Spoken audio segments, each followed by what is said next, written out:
हाँ तो hello brilliant students, good morning, good afternoon, good evening, जब भी आप मिले। तो डियर स्टूडेंट्स, आज का आपका लेक्चर है वर्क, पावर एंड एनर्जी से लेक्चर नंबर 3। तो डियर स्टूडेंट, इसके पहले हमने लेक्चर नंबर 2 में आपको positive work done, negative work done and zero work done के बारे में डिस्कशन किया था। अब इस लेक्चर में dear student, work done by a force at an angle with the horizontal direction. अगर हॉरिजॉन्टल डायरेक्शन से किसी भी बॉडी पर हम थीटा एंगल अप्लाइड फोर्स लगाते हैं तो उसके लिए वर्क डन का फॉर्मूला क्या मिलेगा, इस पर हम डिस्कशन करेंगे। उसके बाद इस टॉपिक को डिस्कशन करने के बाद इसी टॉपिक से रिलेटेड हम आपको 2-4 क्वेश्चन बताएंगे।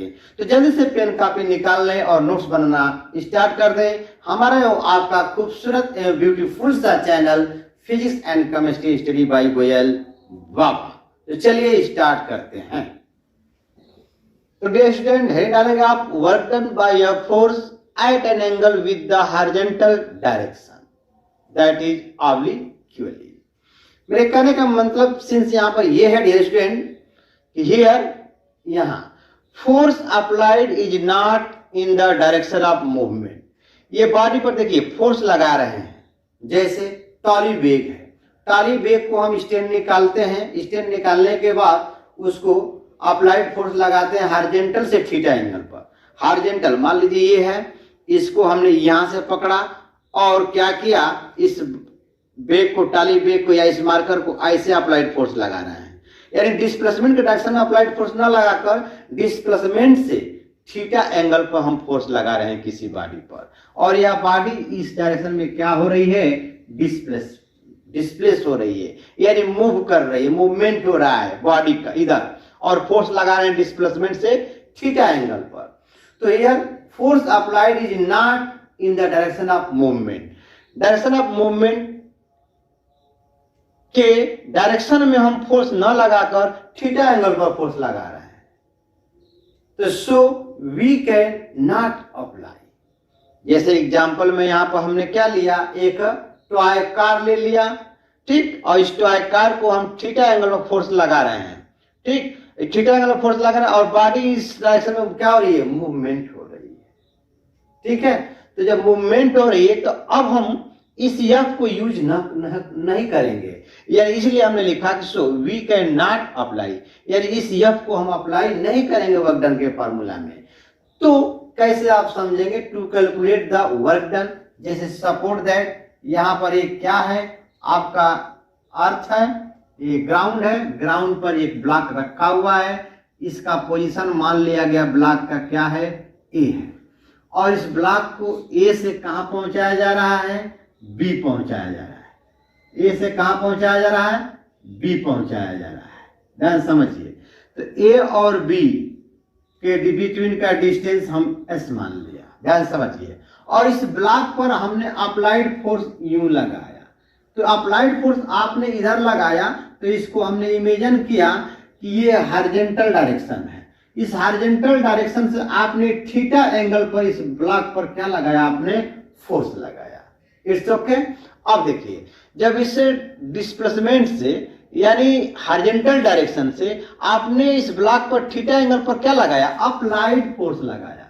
क्या लगाया, अप्लाइड आपने फोर्स लगाया।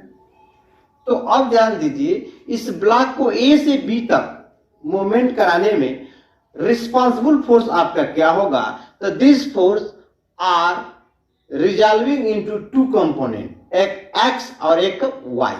तो जिससे आप एंगल लेंगे डियर स्टूडेंट, उसको आप मानेंगे क्या, एफ कॉस थीटा। क्या मानेंगे, एफ कॉस थीटा, और उसके अपोजिट आप क्या मानेंगे, एफ साइन थीटा। क्या मानेंगे dear student, F sine theta. अब आप ध्यान से देखें यहां पर, तो इस ब्लॉक को ए से बी तक पहुंचाने में रिस्पॉन्सिबल फोर्स आपका क्या मिला, तो ये मिला एफ कॉस थीटा।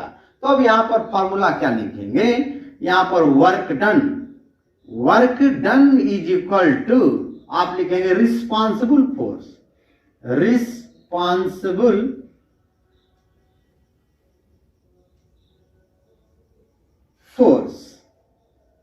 अब देखिए रिस्पांसिबल फोर्स किस डायरेक्शन में लग रहा है, ए से बी के डायरेक्शन में लग रहा है। कौन सा responsible force, F cos theta लग रहा है। तो रिस्पांसिबल फोर्स इनटू आप क्या लिख देंगे, डिस्प्लेसमेंट। क्या लिखेंगे, डिस्प्लेसमेंट। तो रिस्पांसिबल फोर्स आपका क्या है, एफ कास थीटा है, और डिस्प्लेसमेंट क्या है आपका, यस, क्योंकि बॉडी ए से बी आपको डायरेक्शन दे दिया गया, और ए से बिटवीन का, ए और बी के बिटवीन का कुछ डिस्टेंस होगा, तो वह डिस्टेंस किस में चेंज जाए, डायरेक्शन में, तो उसको आप क्या कहेंगे, डिस्टेंस ना कहकर डिस्प्लेसमेंट कहेंगे। ये हो गया, यानी F cos theta into S, यानी इसको आप बोल सकते हैं एफ एस कास थीटा बोल सकते हैं। तो यहाँ पर वर्क डन का फॉर्मूला आपका क्या मिला, W equal to F S cos theta मिला। इसलिए यहाँ पर ये फोर्स नहीं, ये फॉर्मूला नहीं लगाएंगे आप, एफ इंटू यस। क्यों, देखिए इसीलिए मैं लिखा वी कैन नॉट अप्लाई नहीं कर सकते यह फॉर्मूला। कौन सा फॉर्मूला अप्लाई करेंगे, ये W equal to F S cos theta. ये ब्लॉक ए को, ए पर जब ब्लॉक है तो इसको क्या मानेंगे, इसका मतलब यह ब्लॉक इनिशियल पोजीशन पर है। किस पर है, इनिशियल पोजीशन पे है, पॉइंट ए पर। अब पॉइंट ए से बी चला गया ब्लॉक, तो इसका मतलब इसको क्या मानेंगे, फाइनल पोजीशन मानेंगे। क्या मानेंगे, फाइनल पोजीशन। तो ये ब्लॉक ए से बी गया, यानी इनिशियल से कहा गया, फाइनल गया, यानी पॉइंट ए से कहा गया, बी गया। तो इस ब्लॉक को ए से बी तक पहुंचाने वाला रिस्पांसिबल फोर्स आपका क्या है डियर स्टूडेंट, तो यह कास थीटा है। इस एफ कास थीटा से ये ब्लॉक कहां से कहां जा रही है, ए से बी जा रही है। तो इसका मतलब यह एफ कास थीटा से बॉडी, ये बॉडी जो है क्या हो रही है, मूवमेंट हो रही है। किधर हो रही है, एफ कास थीटा के डायरेक्शन में ब्लॉक क्या हो रही है, या बॉडी क्या हो रही है, मूवमेंट कर रही है। ठीक है, मूवमेंट कर रही है। ठीक है, तो इसका मतलब बॉडी जब फोर्स के यानी डिस्प्लेसमेंट के डायरेक्शन में बॉडी मूवमेंट करती हो, या डिस्प्लेसमेंट के डायरेक्शन में फोर्स लगता हो, तो वहां पर वर्क डन प्रोड्यूस होगा। यानी वर्क डन प्रोड्यूस होने के लिए रिस्पांसिबल फोर्स कौन है यहाँ पर डियर, इसको आपको खोजना है। तो वह रिस्पांसिबल फोर्स क्या है, आपका एफ कास थीटा है। तो इसलिए हमने लिखा है work done is equal to responsible force into displacement. Responsible force क्या है, एफ कास थीटा, और डिस्प्लेसमेंट क्या है, यस। तो वह फार्मूला मिलेगा work done equal to F S cos theta मिलेगा। अब देखिए ध्यान से, कुछ वैल्यू आपको मैं बताता हूं, उसको लर्न करना पड़ेगा। जैसे हम यहां पर लिखता हूं वैल्यू फॉर कास थीटा। क्या लिखा, cos theta for some angle, इसको आप याद कर लें, क्योंकि 9th में आप ट्रिग्नोमेट्री नहीं पढ़ेंगे, 10th में पढ़ेंगे। जैसे फर्स्ट कास 0 डिग्री की वैल्यू क्या होगी, 1। उसके बाद आपका आएगा कास 30 डिग्री, तो कास 30 डिग्री की वैल्यू क्या होगी, कोई पूछेगा तो बताएंगे √3/2, इसकी वैल्यू 0.866। ठीक है, अब आएगा इसके बाद कास 45, तो कास 45 की वैल्यू क्या होगी, 1/√2 होगी। √2 की वैल्यू क्या होगी, उससे देखो 1/√2। वैसे इसको आप ऐसे याद कर लें, कास 45 की वैल्यू क्या होगी, 1/√2। अब इसको जब कटाएंगे तो 0.707 मिलेगा।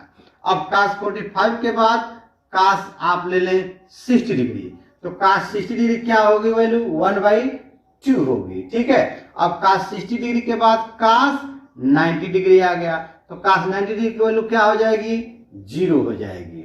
अब एक और ले लें कास 180 डिग्री, कास 180 डिग्री की वैल्यू कितना होगी, -1 होगी। इतना अगर आपको लर्न है कास की वैल्यू, तो आप 9th के क्वेश्चन जो भी आपका एडवांस में पूछता है, साइड बुक में क्वेश्चन दिए होंगे कास थीटा के टर्म में, यानी थीटा के टर्म में, तो आप इस फार्मूला को यूज करके आप उस क्वेश्चन को क्या कर सकते हैं, लगा सकते हैं। जैसे अब यहाँ पर देखिए, हमने इस लेक्चर 2 में आपको बताया positive work done, negative work done और जीरो वर्क डन। जैसे एग्जाम्पल में फर्स्ट पॉइंट हम लेते हैं, फर्स्ट पॉइंट इफ, या ऐसे देखें, फर्स्ट पॉइंट में क्या करें, इफ, चलिए if theta is equal to 0 degree, then 0 degree का मतलब फोर्स और डिस्प्लेसमेंट दोनों का डायरेक्शन क्या है, सेम है। तो यहाँ पर थीटा क्या होगा आपका 0 डिग्री। अब काश 0 डिग्री, काश 0 डिग्री क्या बताया हमने, 1 बताया। देखिए यहाँ पर काश 0 डिग्री क्या है, 1 है। तो फॉर्मूला आप लगाएंगे W = F × S × cos 0 degree. cos 0 degree value क्या होगी, 1। तो यहाँ पर वर्क डन आपको मिलेगा कैसा, वर्क डन आपको कैसा मिलेगा, पॉजिटिव। कैसा वर्क डन मिलेगा, पॉजिटिव वर्क डन मिलेगा। ठीक है, दूसरा कंडीशन समझे। सेकेंड, अगर ध्यान दीजिए, जैसे हमने वॉल का एग्जांपल लिया, किसका लिया, वॉल का। या आप देखें, मान लीजिए ये कुली है, ये क्या है, कुली है। अब कुली जो है लगेज लिया हुआ है अपने सर पर, कुली क्या है, लगेज लिया हुआ है अपने सर पर, और ये क्या है आपका ग्राउंड है। ध्यान से समझिए, तो ग्राउंड है और लगेज लिए हुए कुली ट्रेवल कर रहा है रोड पर। तो रोड पर जब कुली ट्रेवल करेगा तो इसका डिस्प्लेसमेंट इधर हो जाएगा। ध्यान से समझिए, और कुली के सर द्वारा इस लगेज पर फोर्स किधर लगेगा, अपवर्ड। तो ये अप्लाइड फोर्स और डिस्प्लेसमेंट के बिटवीन एंगल कितना हो जाएगा, 90 डिग्री। अब हमने बताया कि cos 90 डिग्री की वैल्यू क्या होती है, डियर स्टूडेंट, 0 होती है। तो इस कंडीशन में आप फॉर्मूला लगाएंगे W = F cos 90 डिग्री। अब ये फोर्स हो गया, यहाँ पर डिस्प्लेसमेंट, cos 90 डिग्री की वैल्यू क्या हो गई, 0 हो गई। तो यहाँ पर वर्क डन भी क्या हो जाएगा, 0 हो जाएगा। ठीक इसी तरह का एक और एग्जाम्पल आपको बताता हूं, और कैसे होगा। जैसे आपने यहाँ पर ये वॉल है आपका, इस वॉल पर आप अप्लाइड फोर्स लगा रहे हैं, इस वॉल पर आप अप्लाइड फोर्स यूं लगा रहे हैं।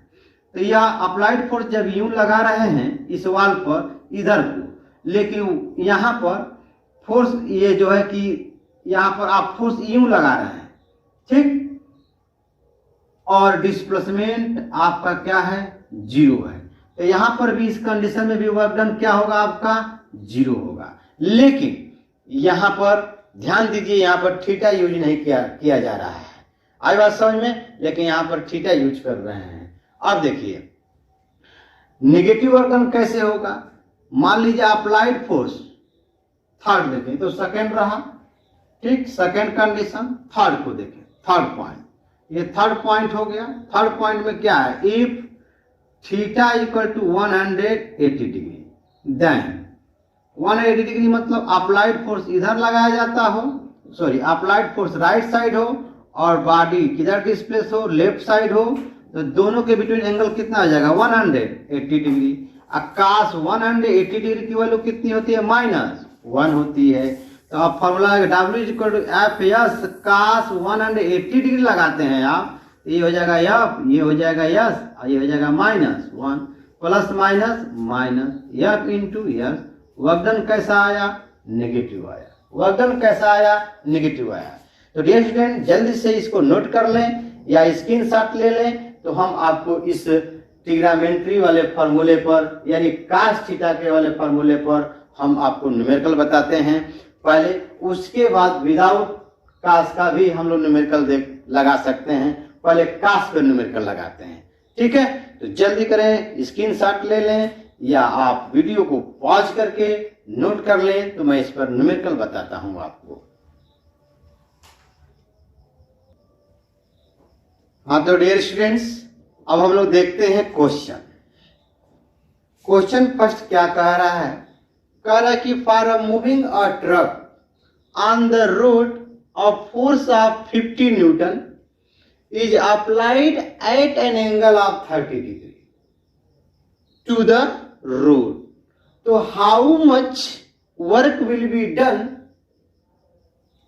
in a moving the truck by a 10 meter? Question में वैल्यू भी दे दिया है, देखिए cos 30 degree √3/2 is equal to 0.866। तो इस क्वेश्चन को पहले समझे, सॉल्यूशन देखें। देखिए क्या है, एक आपका ट्रक किस पर है, ऑन द रोड। चलिए यहां पर समझिए, ये आपका रोड है, ठीक है, ये क्या है, रोड। अब इस रोड पर ये ट्रक है आपका,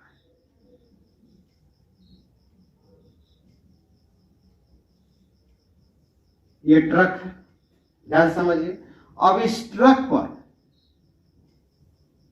क्या है, और force of 50 newton is applied at angle of 30 degree to the road. मान लीजिए ये क्या है, आपका रोड है। इस रोड से इस ट्रक पर कितने एंगल पर फोर्स लग रहा है, 30 डिग्री एंगल पर अप्लाइड फोर्स लगाया जा रहा है। यह इक्वल टू कितना, 50 न्यूटन ये लगा रहा है eight an angle of 30 degree to the road. So how much work will be done in a moving the truck by a 10 meter? अगर ये ट्रक यहां से कहां चला जाए, 10 मीटर डिस्टेंस इधर चला जाए, तो वर्क डन कितना होगा, ध्यान समझिए। इसका मतलब ये ट्रक हॉरिजॉन्टल डायरेक्शन से थीटा 30 डिग्री पर अप्लाइड फोर्स लगाया जा रहा है ट्रक पर। यह समझिए कि कार्ड है, इस कार्ड को हार्स 15 न्यूटन से फोर्स लगा रहा है, किधर, हॉरिजॉन्टल से थीटा डिग्री पर। तो इसका मतलब यह कार्ड या ट्रक लेफ्ट टू राइट जाने में रिस्पांसिबल फोर्स क्या मिलेगा, तो आप लिख सकते हैं एफ कास 30 डिग्री। एफ की वैल्यू क्या है, 50, तो यहां पर आप लिख सकते हैं 50 कास 30। तो अब फॉर्मूला आप लगाएंगे क्या, W is equal to F S cos theta. Theta की वैल्यू ऑलरेडी दे चुका है, और एफ की वैल्यू कितना है आपका 50। तो यहां मैंने लिखा 50, डिस्प्लेसमेंट कितना हो रहा है ये ट्रक 10, और कास थीटा क्या रख देंगे 30 डिग्री। यहाँ 50 इंटू 10 रखेंगे, कास 30 डिग्री की वैल्यू होती है √3/2। यहां पर मल्टीप्लाई करेंगे कितना आएगा 500, और √3/2 की वैल्यू दिया है कितना 0.866, यानी अगर दोनों जीरो को हटा देते हैं तो ये वैल्यू आएगा 5 इंटू 86.6। अब देखिए, अब इसका इसमें मल्टीप्लाई कर दें, इसका इसमें क्या कर दें, मल्टीप्लाई कर देंगे, तो कितना आ जाएगा आपका, मल्टीप्लाई करेंगे तो 5 से 6 का बताइए 30 हो जाएगा, 30 का रिमाइंडर लेंगे 3 और 0 हो जाएगा, ठीक। आइए उसके बाद फिर इसमें मल्टीप्लाई करेंगे 30 और 3 रिमाइंडर था, हासिल था, तो 30 और 3 33 में फिर 3 हो जाएगा, यहाँ पर रिमाइंडर यहाँ हो जाएगा 3, और 5 इंटू 8 40 और 3 43 हो गया, पॉइंट यहां हो जाएगा। यानी कितना वर्क डन इस ट्रक पर लग रहा है 433 जूल लग रहा है, ठीक है। तो ये लगा आपको, ये वर्क डन मिला। अब इसी तरह का क्वेश्चन ये समझिए, सेकेंड कह रहा कि force of 20 newton displace an object through a 2 meter and does work of 20 joule to find the angle between the force and displacement। यानी यहाँ कहने का मतलब ये है कि यहाँ पर आपका ये क्या है, कोई ब्लॉक है, इस ब्लॉक पर ये फोर्स ले लिया गया, और ये क्या हो गया थीटा। यही क्या करना है आपको, फाइंड करना है, find the angle between force and displacement. और बॉडी इधर क्या हो रही है, डिस्प्लेस हो रही है। कितना मीटर डिस्प्लेस हो रही है, 2 मीटर डिस्प्लेस हो रही है, ठीक है। यानी बॉडी कहाँ आ जा रही है, यहाँ पर सपोर्ट है, यानी पॉइंट ए से कहाँ चला गया बॉडी, बी पर। तो पॉइंट ए से बी, बॉडी को बी पोजीशन पर जाने के लिए रिस्पांसिबल फोर्स क्या हो जाएगा, एफ कास थीटा हो जाएगा, और इधर हो जाएगा एफ साइन थीटा आपका हो जाएगा। तो ए से बी तक इस ब्लॉक को पहुंचाने के लिए रिस्पांसिबल फोर्स आपका क्या मिला, एफ कास थीटा मिला। तो W इक्वल टू लगाएंगे एफ एस कास थीटा, और यही वैल्यू आपको फाइंड करना है। तो 2 मीटर बॉडी जब डिस्प्लेस हो रही है तो कितना वर्क लग रहा है 20 जूल, यानी W की वैल्यू दे दिया है 20। एफ कितना लगाया जा रहा है फोर्स F इक्वल टू आपका 20 न्यूटन। तो यहाँ पर हमने 20 लिख दिया। डिस्प्लेस कितना हो रही है 2 मीटर, क्या रख दिया 2, यहाँ पर क्या रख दिया cos थीटा। ये 20 से 20 क्या हो जाएगा कैंसिल, इस 2 को इधर लाएंगे तो 1/2 इज इक्वल टू क्या मिल जाएगा cos थीटा। हमें बताया था कि 1/2 किसकी वैल्यू होती है, बताया था, तो cos 60 डिग्री की वैल्यू होती है, यानी OR cos theta equal to 1/2 is equal to cos 60 degree, यानी cos 60 डिग्री की वैल्यू कितना होती है 1/2 यानी हाफ। तो यहां से कंपेरिजन कर ले बच्चों, थीटा इक्वल टू क्या मिल जाएगा 60 डिग्री। देखिए ये एंगल मिल गया फोर्स और डिस्प्लेसमेंट के बिटवीन का एंगल मिल गया। पूछ रहा था find the angle between the force and the displacement. Force और डिस्प्लेसमेंट के बिटवीन का हमने क्या फाइंड कर दिया, तो एंगल फाइंड कर दिया। सेम इसी तरह क्वेश्चन थर्ड है इसी फॉर्मूले पर, कह रहा कि a force of 10 Newton displace an object in a direction of 60 degree with the force in how much displacement energy of 50 joule will be consumed। 15 joule consume हो रही है एनर्जी, 15 जूल अगर कंज्यूम एनर्जी किया जाए तो अब block कितना displace करेगा, ये पूछ रहा है हाउ मच डिस्प्लेसमेंट। ठीक है, मतलब सेम इसी तरह का फिगर बनेगा। तो हम लोग फॉर्मूला लिखेंगे W is equal to F cos theta.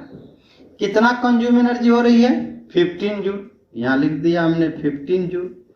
Force कितना लग रहा है 10 न्यूटन। डिस्प्लेस फाइंड करना है, एंगल कितना है इनटू क्या लिख देंगे cos 60 डिग्री लिख देंगे। ठीक, अब cos 60 डिग्री की वैल्यू कितनी होती है, ये हो गया 15 जूल, ये हो गया 10 न्यूटन, और ये आपका डिस्प्लेसमेंट, और इसकी वैल्यू होगी हाफ। ये 2 से 10 कटेगा, कितना हो जाएगा 5, ये 5 है, ये यस। अब इस 5 से इसको कटा दें, कितना बढ़ जाएगा 3 बार, यानी यहाँ पर 3 जूल, यहाँ पर हमने लिखा न्यूटन, और यहाँ पर क्या मिला आपको डिस्प्लेसमेंट। अब जूल किसको बोलते हैं, न्यूटन इंटू मीटर को बोलते हैं। तो यहाँ पर लिख लेंगे newton into displacement is equal to 3, joule को हम लोग बोलते हैं न्यूटन इंटू मीटर, तो न्यूटन से न्यूटन कैंसिल, यानी डिस्प्लेसमेंट कितना हो गई बॉडी डिस्प्लेस, बॉडी कितना हो रही है डिस्प्लेस 3 मीटर हो रहा है, बॉडी कितना डिस्प्लेस हो रही है 3 मीटर। तो जल्दी से इस न्यूमेरिकल के सॉल्यूशन को आप नोट करें, वीडियो को पॉज करके या स्क्रीनशॉट ले लें। ठीक है, जल्दी करें।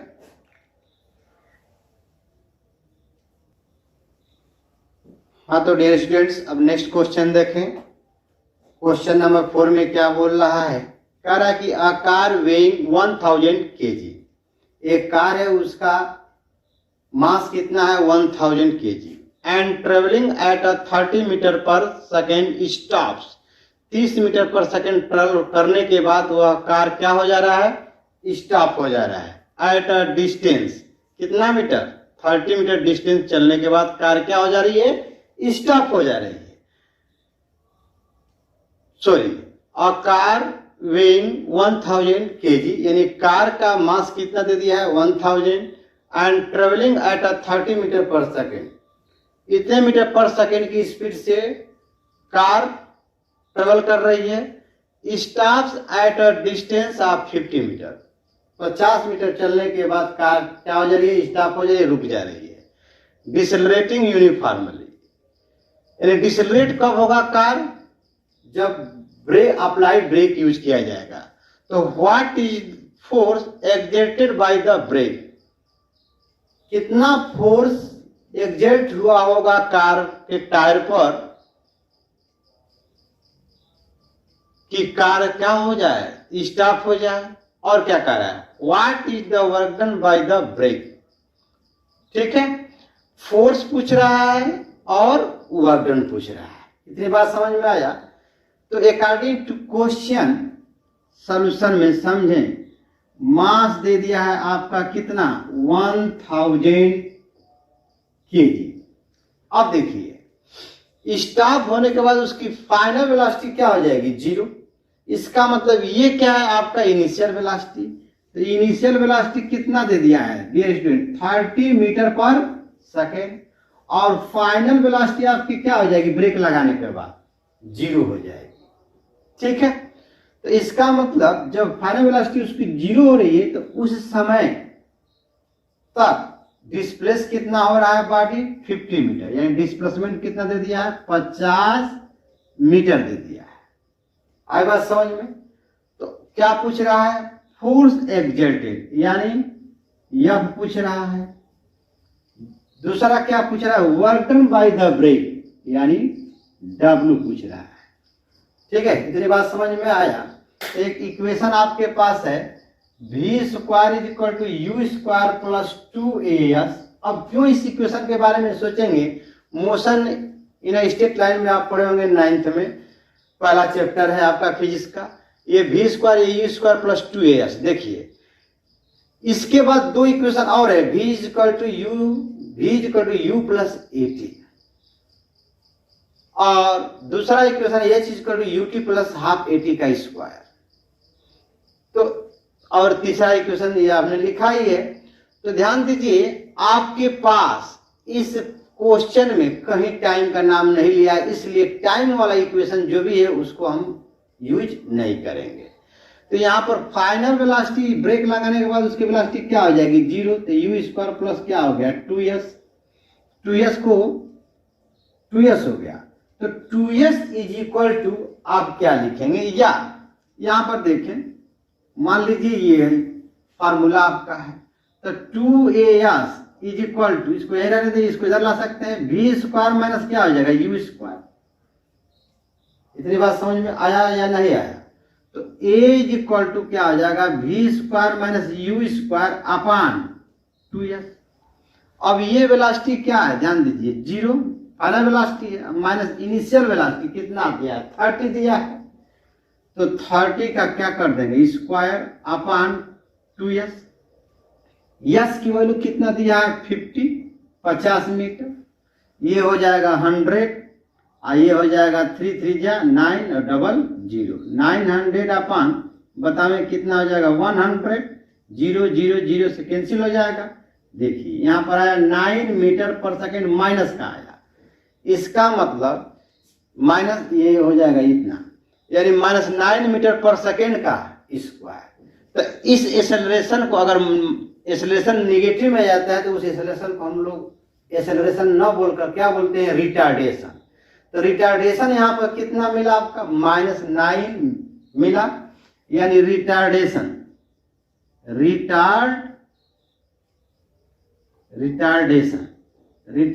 कितना हो गया 9 मीटर पर सेकेंड का square.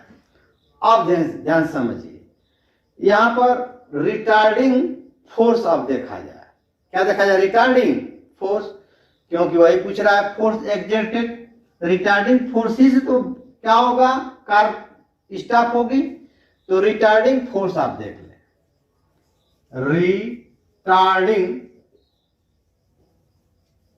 Force is equal to आप क्या लिख सकते हैं मास इंटू रिटार्डेशन। क्या लिख सकते हैं मास इंटू रिटार्डेशन। ठीक है,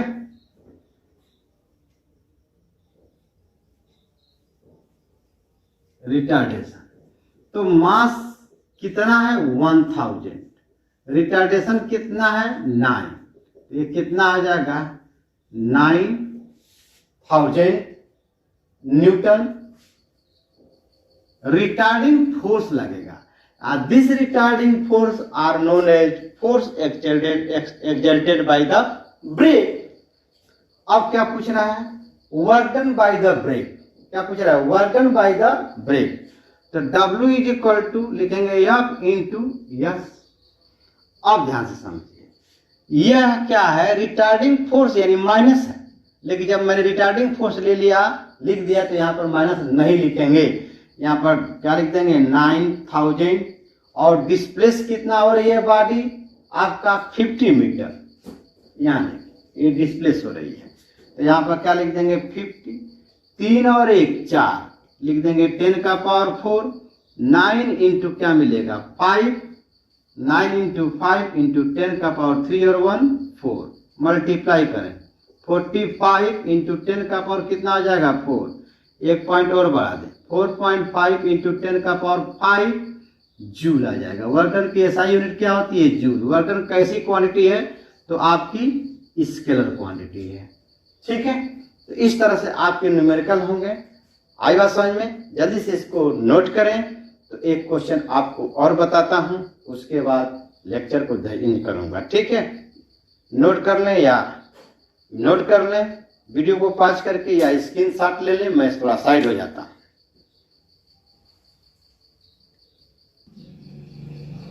हाँ तो डियर स्टूडेंट्स, अब नेक्स्ट क्वेश्चन नंबर 5 देखते हैं क्या बोल रहा है।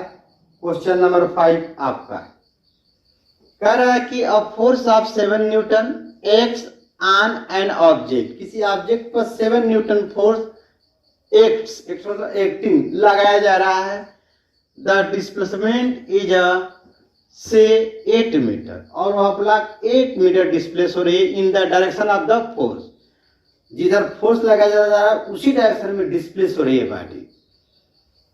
Let us take it that the force acts on the object through the displacement. What is the work done in this case? ध्यान समझिए, यहाँ पर ये ब्लॉक है, ठीक है, ये ब्लॉक है, ये ग्राउंड है, अर्थ है। अब इस ब्लॉक पर इस डायरेक्शन में फोर्स लगाया जा रहा है, कितना न्यूटन 7 न्यूटन। देखिए force of 7 Newton act on an object, किसी ऑब्जेक्ट पर 7 न्यूटन फोर्स लगाया जा रहा है। अब ध्यान समझिए, द डिस्प्लेसमेंट इज से 8 metre in the direction of force, force के डायरेक्शन में ही ये ब्लॉक क्या हो रही है डिस्प्लेस हो रही है, कितना मीटर तो 8 मीटर, यानी डिस्प्लेसमेंट भी इधर ही लग रहा है। तो दोनों के बिटवीन एंगल हो जाएगा आपका कितना 0 डिग्री। यहां पर W इज इक्वल टू, आप डायरेक्ट ये भी फॉर्मूला लगा सकते हैं F इंटू यस।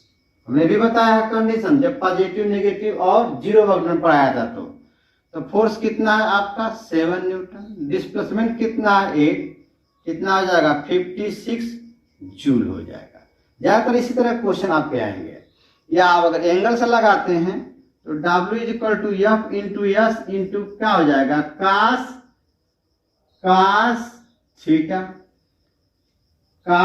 थीटा। अब देखिए दोनों के बिटवीन का एंगल पैरेलल है एक दूसरे के, तो एंगल कितना हो जाएगा 0 डिग्री, यानी F into S into cos 0 degree.